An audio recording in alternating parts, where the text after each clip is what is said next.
The 2025 season is upon us. We're only about 2 weeks away, testing is going underway, and we are so close to the Australian Grand Prix, the opener of the 2025 season. But today, what am I here to do? Now, instead of doing the usual official predictions, which will be coming soon, I'm going to be making one bold prediction for every single F1 driver for the 2025 season.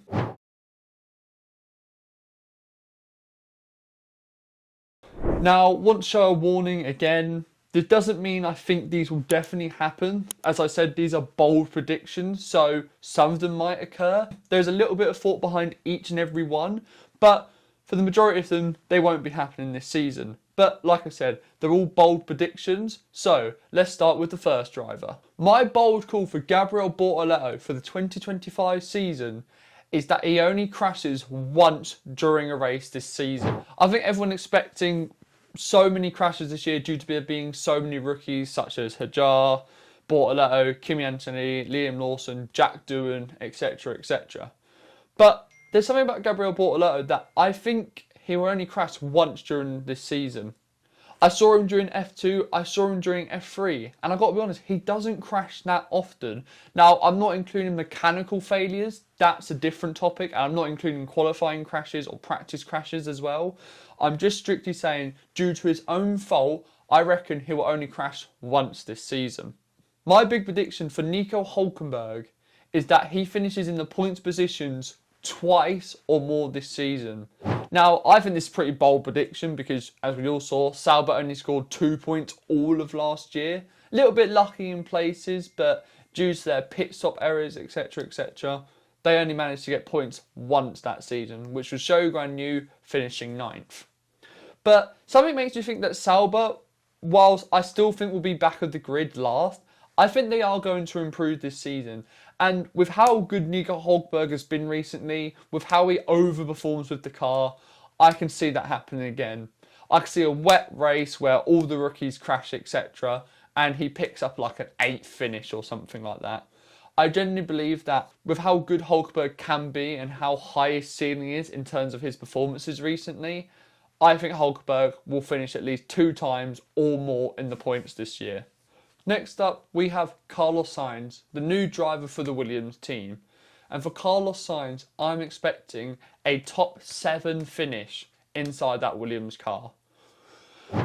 We all know how good Carlos Sainz can be, and I genuinely believe that he is, like Hülkenberg, going to overperform with the car. So, what I'm saying is, I think one race, I don't know which race it will be, he'll pull out a shocker and get P7 or above. Sainz is a phenomenal driver, and I truly believe he's going to turn that Williams team around. Whether it's this year, 2026, 2027 if he stays, I truly believe that he can do it. And this season, I reckon he'll pull out a shock result, drive phenomenally. With Alex Albon, my one bold prediction is that he's actually going to stay very close to Sainz in terms of total points. A lot of people are expecting Sainz to absolutely obliterate Alex Albon. And whilst in the back of my mind, I can see it, I actually think Alex Albon will be close to Carlos Sainz in terms of finishing points at the end of the season. People forget Alex Albon is also a very good driver. Now, I don't think he'll beat Sainz come the end of the season. I think Sainz will also be a bit more consistent. But Alex Albon too can pull out those results. He can pull out those P8s, those P9s, even those P7s. Consistently can get in those Q3s, even in the Williams car that really shouldn't be. So I genuinely believe that Alex Albon can stay close to Carlos Sainz come the end of the season. Next up, moving to VCARB, and I'm going to start with Isaac Hadjar. My bold prediction for them is that he's going to lead the Destructus Championship for 2025. Last season, it was either, I believe, Perez or Logan Sargent that finished first in the Destructors Championship. I believe it was Perez in the end with like nearly 4 million worth of damages. And I do think that's going to be Hadjar this season. I don't think the VCARB will be as strong, even though they finished 8th last season. I think it will be a little bit weaker this year. They're a team that I fully expect to really concentrate on the 2026 season. And Hadjar is a rookie. He's very explosive, very fiery, just a bit like Yuki. So I can definitely see Hadjar having a few crashes here and there this season. You know, 3 to 4 big crashes this year, whether that's qualifying, races, that I think he will end up leading the Destructors Championship. Next up, we have Yuki Tsunoda, and my bold prediction is that he beats Isaac Hadjar in 80% of total races and qualifying sessions this season. There's obviously 24 races, 24 qualifying sessions, which means there's 48. So in total, I believe that he will win 80% of overall of them, possibly even 90% of them together against Isaac Hadjar. I know he's a rookie, so you expect him to get at least 60%, but I'm expecting way higher. I'm expecting 80%, 90% of the time for Yuki to beat him this season. Isaac Hadjar is still a great talent, but I don't think he has the accolades to back him up so far. Not like drivers like Gabriel, Bortoletto and Ollie Bearman so far. So yeah, I think Yuki Tsunoda beats Isaac Hadjar in about at least 80% of races and qualifying sessions this season. Esteban Ocon. Now, I was struggling a bit with Esteban Ocon. I actually think he's going to have a good season. I don't think many of them people expect him to have a great season, but he's an underrated driver. Overhated in my opinion. I know he's had issues in the past, but I couldn't really think of many things for him. But what I am going to go with is a little bit of a random one, is that Esteban Ocon will end up with the most P12 finishes out of every driver this season. Bit of a random one, don't really have a reason behind it, but I think he's always going to be sort of upper midfield level. So P12, P13 is usually where I think he's going to finish, especially if Haas can continue their form from last season.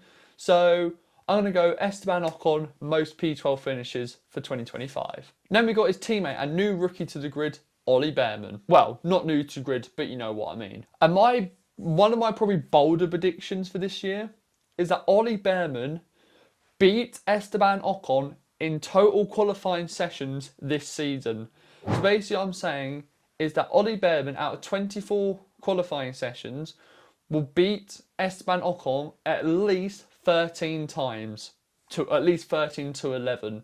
It could be something stupidly close like that, but I just think on raw pace over one lap, I think Bearman beats Ocon. Now, I think Ocon overall will finish the season ahead.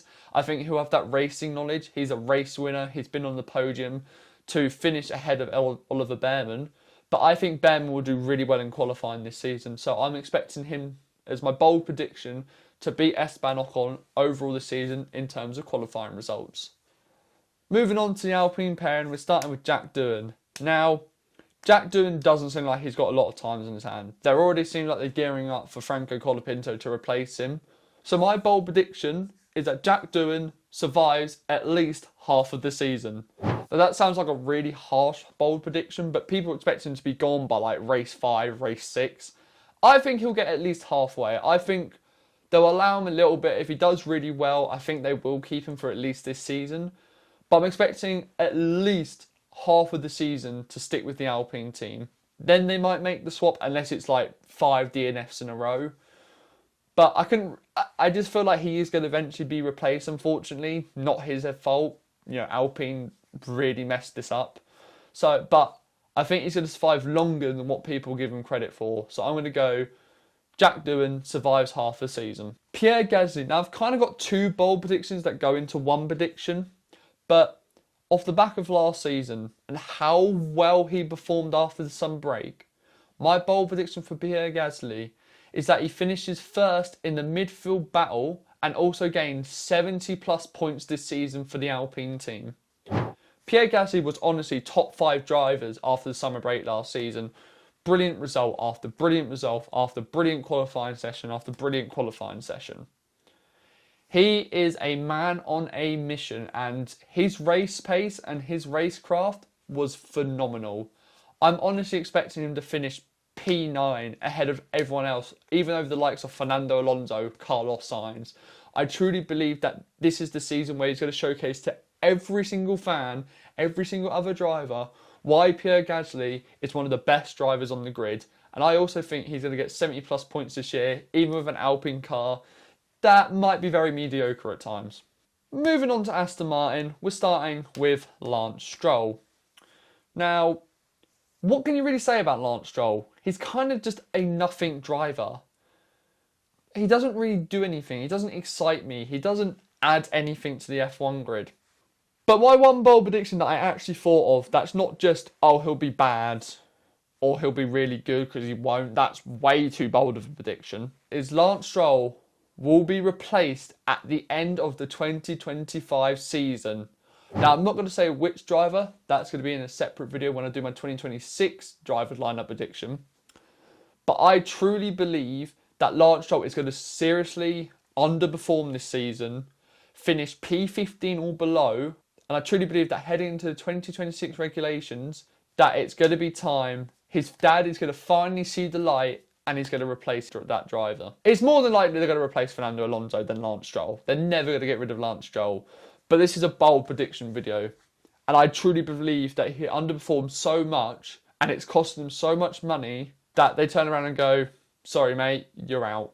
I just feel like it's this season to do it, heading into 2026 regulations. The final part of the Aston Martin pair is Fernando Alonso. My prediction for Fernando Alonso is a harsh one because I love Fernando Alonso. But my bold prediction is Fernando Alonso will not finish on 50 plus points this season. I really want him to do well, but I think their car's going to be somehow even worse this year. I feel like it's going to be inconsistent, not getting the results.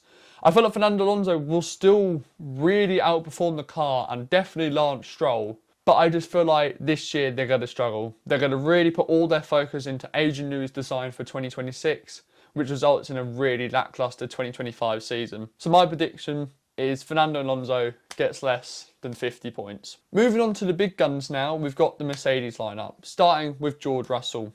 I had a few ideas for George Russell, but I've gone with a very bold prediction, considering anything can happen in qualifying. My bold prediction for George Russell, probably the boldest one of all, argue amongst yourselves with that, is George Russell will get into Q1 every single qualifying session, outside of sprints, qualifying sessions, this season. So I'm predicting he gets into Q1 24 out of 24 times. George Russell to me showed last season, he's an extremely good qualifier. He really outperformed the car in terms of its raw pace in qualifying. I think he got 3 or 4 poles last year. I think 3 poles last season. In a car, that should have been nowhere up there. George Russell showed he can be extremely consistent as well. He seemed to get consistent race results, consistent qualifying results. So my bold prediction is that he never misses a Q1 appearance in 2025. Moving along to his teammate now, Kimi Antonetti, the youngest driver on the grid. The newest rookie that everyone is hyping up. So what's my one bold prediction for him? Now you could interpret this differently, but my bold prediction for Kimi Antonetti is that he finishes on the same amount of wins as George Russell this season. Now hold your horses, I'm not saying Kimi Antonetti is beating George Russell in the table this season. I think George Russell will stay consistent, be a lot more consistent than Kimi Antonetti. But I think Kimi Antonetti will get 1 or 2 wins this season. There's something about him that strikes me as a guy that will finish P10, P12, P9, and then go and get 2 wins somehow, and then back to the usual. I think he finishes on the same amount of wins as George Russell this season. I just think he's going to go balls to the wall, be ballsy, get his elbows out, bit like a Max, bit like a Charles, bit like a George, and just go for it. I feel like he just goes for it and gets those wins. Now, you could interpret this as they both get no wins, they both get 0 wins, which, okay, yeah, fair enough. Technically, that would be correct, but I'm going to stick with my prediction. Bold prediction, Kimi ends on the same amount of wins as Russell. Liam Lawson, the driver that's being very underappreciated by the F1 fans. I truly believe that he's going to do better than a lot of people give him credit for. So my bold prediction, now this might sound crazy, especially when he's against Max Verstappen. So listen carefully. He beats Max Verstappen in at least 4 or more races this year. Now, this is why I said, argue amongst yourself, is the George Russell one more bold or is this one more bold? I think all of last season, I think Perez only beat Verstappen once, which would have been the Australian Grand Prix where Max DNF'd. Even, talk about last season, when Max and Lando collided, he had to take a pit stop and a 10-second time penalty. He still finished ahead of Checo Perez last year. Max Verstappen is on a form of a lifetime. But there's something that reminds me this season of the Daniel Ricciardo, Sebastian Vettel situation. Now, I don't think it'll be quite as bad as Liam Lawson beats Max Verstappen, just like Ricciardo beaten Vettel. But I think Lawson proves everyone wrong, shows he can hang with some of the best, at least a few races. And these might be races that all Max DNFs and Liam Lawson goes on to beat him technically. But I think in 4+ races, Lawson beats Max. And I'm sticking by that. And then my one bold prediction for Max Verstappen. Now, it's hard to bet against this guy. He is on, like I said, form of a lifetime. 4 championships in a row. Won the 2021 in a close decider. Won 2022 when Ferrari was looking strong at the start. Completely dominated. Won 19 out of 23 races in 2023. And in 2024, against all the odds, with a car that was third best majority of the time, you know, at least the last two-thirds of the season, still come out winning it all. But this year, my bold prediction is that Max Verstappen doesn't get more than 5 wins. I can't believe I've just said that, considering he's got 10+ wins. We got 9 wins last year. He got 19 the year before. He got like 13, 14 the year before that. And he got 10 the year before that. So he hasn't even finished below 9 wins in all the seasons. But I think Red Bull's going to struggle. Loads of things point towards it. And I think they're going to be another team that now focuses a lot on 2026. They need to get it right, especially when going to their own engine. So I think they're going to struggle this season. And I think without Adrian Newey, the car isn't going to be as good. Now, I'm not doubting Max will probably win even if their car was the 4th best behind the Mercedes, which is why I've gone with 5. But I think even that's very bold to predict that Max won't somehow win like 19 of the races again. He's just that damn good. But my really bold prediction for Max, doesn't get more than 5 wins. Charles Leclerc, my personal pick to win the Drivers' Championship in 2025. That's not my bold prediction. A few people are predicting that. But my bold prediction is that he gets 5+ wins and 6+ poles in 2025. That's pretty bold. Not necessarily the pole aspect, but the win aspect. I think 5 wins, maybe even 4 wins, might be his most in a season. But I also got to add something to this one, because I don't know if that's bold enough. I predict Charles Leclerc to finish the season with the most podiums out of all the drivers, including Max Verstappen, Lewis Hamilton, Oscar Piastri and Lando Norris. I'm doing 2 bold predictions for him because I truly believe this is his year. He's got to win it at some point, right?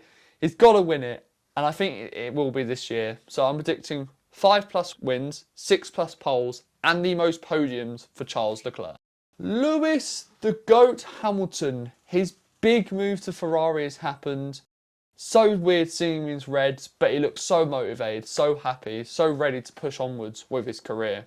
My bold prediction for Lewis Hamilton is that he wins a race before Charles Leclerc this season. Now yes, you heard me right. I predicted Leclerc to get 5+ wins, but I think that he might start off a little bit shaky.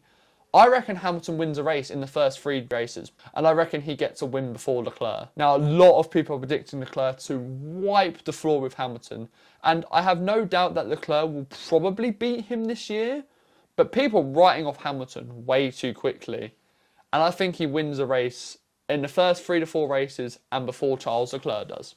We are finally moving on to the winners of the 2024 Constructors' Championships, the McLaren team, and the McLaren pair. We'll start with Oscar Piastri.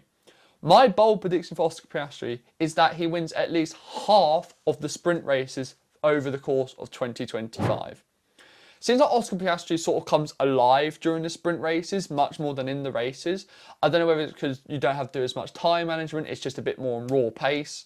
But he seems to deal with sprint races really well. And with Max, I think in not getting as many wins won't be up there as much. I think Oscar Piastri's chance to get a lot of wins this year will come in the sprint races, and I think he wins at least 3 of them. So at least 50% of the overall 6 sprint races that we are getting this year. Lando Norris, the guy that should have won 2024 but didn't. The guy that should win 2025, but I think he'll just about miss it this year. But my prediction for Lando Norris, my bold prediction, this one I'm a little bit even torn on if I should even say it. But I couldn't think of too many for Lando Norris without just saying most poles or something, is that he beats Oscar Piastri by over 100 points. I think Lando is going to have a very consistent year, a bit like Charles did last season. I think he gets quite a few race wins, he gets quite a few poles, he might even get a sprint race win. And I think Lando Norris, as much as I think Oscar Piastri is going to be on this trajectory sooner or later, I don't know. I don't know if 2025 is it. Now, even I'm torn myself whether I agree with this own bold prediction, but it's bold. You've got to push yourself here. So Lando Norris beats Oscar Piastri by 100 points. So that's my bold prediction for every single driver.